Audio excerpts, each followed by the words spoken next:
Hola, soy Vitalino Ajanel de la Facultad de Teología de la Universidad Jesuita Rafael Andívar, campus de Quetzaltenango, Guatemala. En este episodio hablaremos de los grandes desafíos que encontró Jesús al comprometerse con el reino. Le invito para que se quede hasta el final. Comencemos. De Jesús a Cristo. Conociendo al Jesús histórico para llegar a proclamar al Cristo de la fe.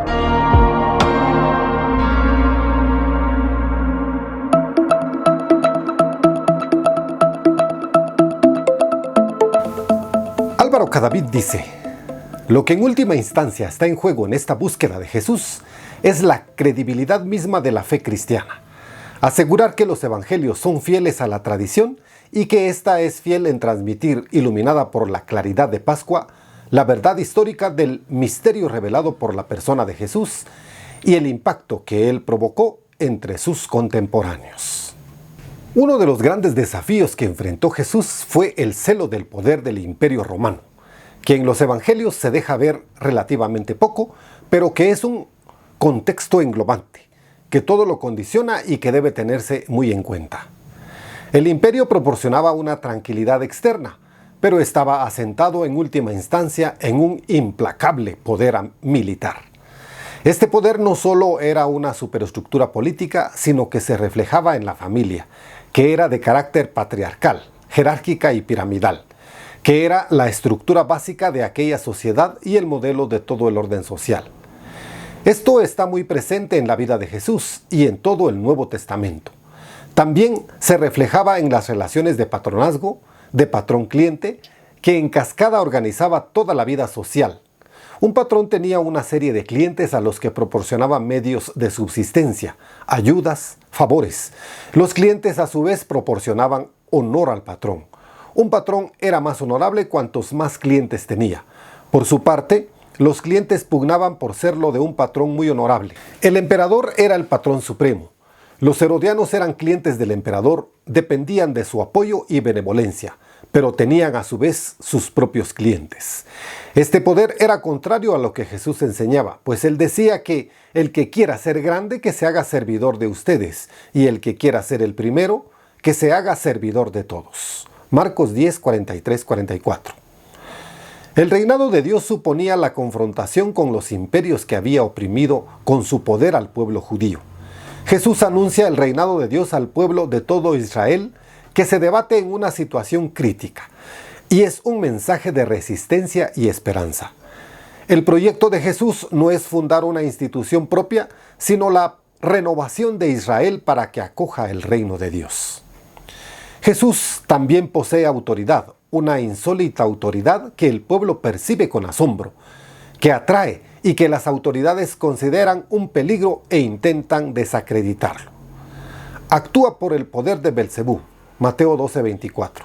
Les enseñaba como quien tiene autoridad y no como los escribas, Marcos 1:22. ¿Qué es esto? Una doctrina nueva, expuesta con autoridad, manda hasta los espíritus impuros y le obedecen, Marcos 1:27. El Hijo del Hombre tiene poder de perdonar los pecados, Marcos 2:10.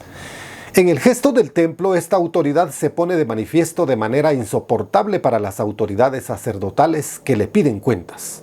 ¿Con qué poder haces estas cosas? Marcos 11, 28, 29, 33. Pero la autoridad de Jesús no es una autoridad legal, porque Jesús no puede presentar nada que acredite sus conocimientos ni tiene estudios de escriba. Tampoco goza de una autoridad tradicional, la que podría conferirle el ser paterfamilias de una casa prestigiosa o pertenecer a un linaje al que se atribuye autoridad hereditaria, como era el caso con las familias sacerdotales. La autoridad de Jesús es una autoridad sin poder coercitivo. Es una autoridad moral. Es la autoridad de la verdad, de la autenticidad, de la ejemplaridad. Pero respeta absolutamente la libertad.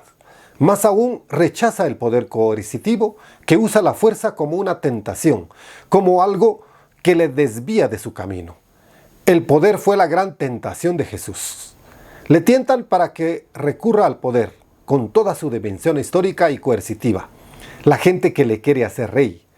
el diablo, sus discípulos, los que se burlan a los pies de la cruz. Gustavo Gutiérrez expresa que, de los estudios más recientes sobre la vida de Jesús en relación con los problemas de orden político de su tiempo, recuerda 3 puntos que pueden considerarse incontrovertibles: su relación con los celotes, su actitud ante los grandes del pueblo judío y su muerte en manos de la autoridad política. El movimiento celote fue un movimiento de resistencia religiosa y política al opresor romano. Jesús ejerció una gran atracción sobre esos hombres amantes de la ley, grandes nacionalistas, feroces opositores a la dominación romana y que esperaban ardientemente la próxima venida del reino. Cullmann ha probado que algunos de los discípulos directos de Jesús fueron celotes. Son numerosos los puntos de coincidencia con los celotes en las actitudes y enseñanzas de Jesús: la proximidad del reino, que sufre violencia, el gesto de la purificación del templo, su ascendiente sobre el pueblo que lo quiere hacer rey y otros. Pero al mismo tiempo, Jesús toma distancia frente al movimiento celote. Su nacionalismo estrecho, su rechazo a los samaritanos y paganos no corresponde con la universalidad de la misión de Jesús y de su manejo de justicia y paz. Durante toda su vida, Jesús se enfrentó a los grupos poderosos del pueblo judío: a Herodes, hombre del opresor romano; a los publicanos, colaboradores del poder político dominante; a los saduceos, privilegiados por el poder y escépticos en materia religiosa; a los fariseos con su religión hecha de observancias puramente exteriores. Jesús retomará la gran tradición profética y reclamará la autenticidad del culto en base a disposiciones personales profundas, a la creación de una verdadera fraternidad entre los hombres. Jesús acompañaba su crítica con una frontal oposición a los ricos y poderosos y con una radical opción por los pobres. La actitud frente a ellos decide la validez de todo comportamiento religioso. Es ante todo por ellos por quienes ha venido el Hijo del Hombre. Los celotes se oponían a los fariseos en cuanto esos aceptaban una coexistencia con el poder romano, porque de hecho vivían al margen de la situación, en el mundo de preceptos y normas que se había erigido. Jesús, al arremeter contra los fundamentos mismos de ese tinglado, desenmascaraba la falsedad de esa posición y aparecía entre los fariseos como un peligroso sedicioso. Jesús muere en manos del poder político opresor del pueblo judío. El título Rey de los Judíos puesto sobre la cruz indica una culpabilidad de tipo político y Cullmann prueba que fue condenado como jefe celote. El Gran Sanedrín también, además de sus razones de orden religioso, tiene razones políticas para condenar a Jesús. Su ascendiente sobre el pueblo pone en cuestión la situación de privilegio y de poder en que se hallaban los grandes del pueblo judío. Estos motivos políticos se emparentaban con otro que afectaba la propia autoridad romana: la pretensión de Mesías y de rey de los judíos. Su proceso mezcla íntimamente esas diferentes razones. El Evangelio de Juan nos presenta toda la vida de Jesús como un proceso que hace o cree hacer contra Jesús el mundo representado por los judíos. Pero este proceso termina en una decisión pública y judicial ante Poncio Pilato, representante del Estado romano y responsable del poder político. José Antonio Pagola cuenta que según los evangelios, Jesús entró pronto en conflicto con los fariseos. Ellos constituyen al parecer uno de los grupos que más se mueve entre la gente. No es nada fácil reconstruir la relación que pudo tener Jesús con los sectores fariseos. Los evangelios lo presentan siempre en conflicto con ellos. Son sus adversarios por excelencia. Los que se enfrentan a él le hacen preguntas capciosas y tratan de desacreditarlo ante el pueblo. Jesús, por su parte, lanza sobre ellos toda clase de amenazas y condenas. No entran en el reino de Dios ni dejan entrar a los que quieren hacerlo. Están llenos de hipocresía y de maldad. Son guías ciegos y que se preocupan de minucias y descuidan la justicia, la misericordia y la fe. Se parecen a sepulcros blanqueados, hermosos por fuera, pero por dentro llenos de huesos de muerto y de podredumbre. Esta mutua hostilidad se va haciendo más dura y grave a medida que se van desarrollando las tradiciones sobre Jesús. En Mateo es ya de una virulencia extrema. Son famosos los ayes de Jesús contra escribas y fariseos. Mateo 23, del 2 al 36. En los evangelios se habla con frecuencia de escribas y fariseos. No hay que confundirlos. Los escribas no forman una organización autónoma.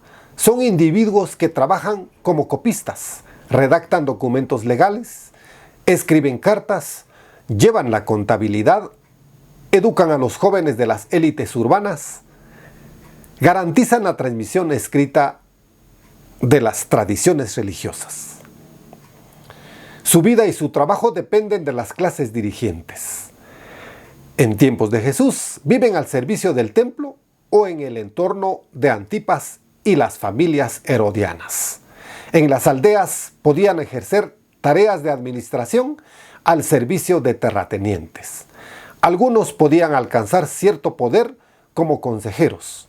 Probablemente había escribas que pertenecían al grupo fariseo. José María Castillo sobre este tema señala: Jesús se dio cuenta enseguida de la situación de abuso de los poderosos, ya sea por su poder político, su poder económico, su poder religioso o cualquier otra forma de poder, y se puso a hacer lo que había que hacer.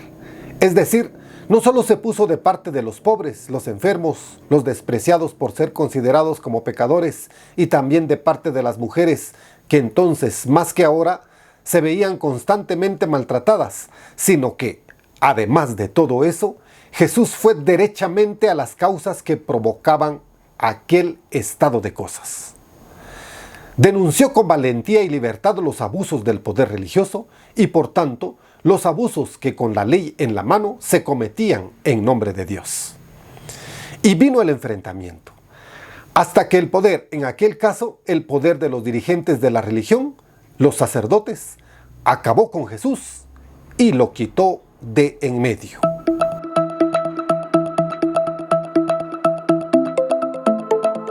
En el siguiente episodio de esta serie hablaremos sobre consecuencias del estilo de vida de Jesús.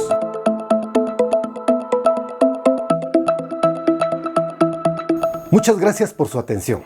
Y no olvide que debemos conocer al Jesús histórico para llegar a proclamar al Cristo de la fe, con razón, sin fanatismos ni fundamentalismos. Hasta el próximo episodio. De Jesús a Cristo. Conociendo al Jesús histórico para llegar a proclamar al Cristo de la fe.